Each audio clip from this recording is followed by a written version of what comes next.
యేసుక్రీస్తు మిమ్మల్ని దీవించును గాక. ప్రియమైన బిడ్డలందరికీ యేసుక్రీస్తు నామములో శుభవందనాలు, మీకు శుభాలు కలుగును గాక. ప్రియమైన దేవుని బిడ్డలారా, క్రీస్తు రెండవ రాకడ గురించి తెలియపరుస్తున్నా.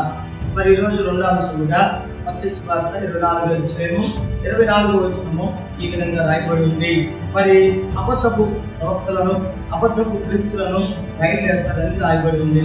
కనుక ప్రియమైన దేవుని బిడ్డ, ఈ అంచె దినాల్లో సేవల పేరు మీద మోసాలు చేసేవారు, అబద్ధపు ప్రవక్తలుగా ప్రవచనాలు చెప్పేవారు, అబద్ధపు మాటలను పలికేవారు, అబద్ధాల యొక్క వాక్యాన్ని వక్రీకరిస్తూ వారి ఇష్టానుసారంగా స్వార్థాన్ని పెట్టడానికి, రాజకీయానికి, వ్యర్థనానికి వాడుకుంటూ సేవకులను, విశ్వాసులను, సంఘాన్ని, సమాజాన్ని పాడు చేసే అబద్ధపు క్రీస్తులు, అబద్ధపు ప్రవక్తలు ఈ రోజున లోకంలో ఎక్కువైపోయి వారి ఇష్టానుసారంగా బ్రతుకు తెరువు కోసం అన్నట్లుగా జీవిస్తూ ఆత్మల రక్షణ మర్చిపోయి పేరు కోసం, ప్రఖ్యాతి కోసము, మరి హోదా కోసం, తుందాతనం కోసం, పెత్తనం కోసము బ్రతికే వారిగా కనబడుతూ ఉన్నారు.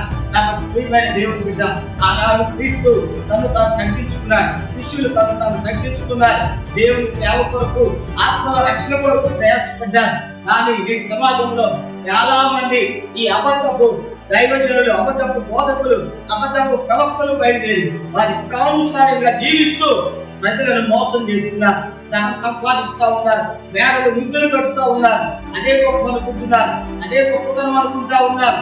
ఇది అబద్ధకులకు, అబద్ధపు క్రీస్తులకు మార్గాన్ని ఏర్పాటు చేస్తూ ఉంది. కనుక ప్రియమైన దేవుని బిడ్డ, ఈ అంచు కాలంలో అబద్ధపు బోధలు, అబద్ధపు ప్రార్థనలు, అబద్ధపు జీవితాలు, అబద్ధపు విశ్వాసం ఎక్కువ ఉంటుందని తెలియపరచడానికి నేను తెలియపరుచుకున్నాను. కనుక జాగ్రత్త కలిగి అబద్ధాన్ని గుర్తించి నిజాయితీగా బ్రతకడం, యథార్థమైన వాక్యం మీద నిలకడగా నిలబడుతూ నేర్చుకోండి.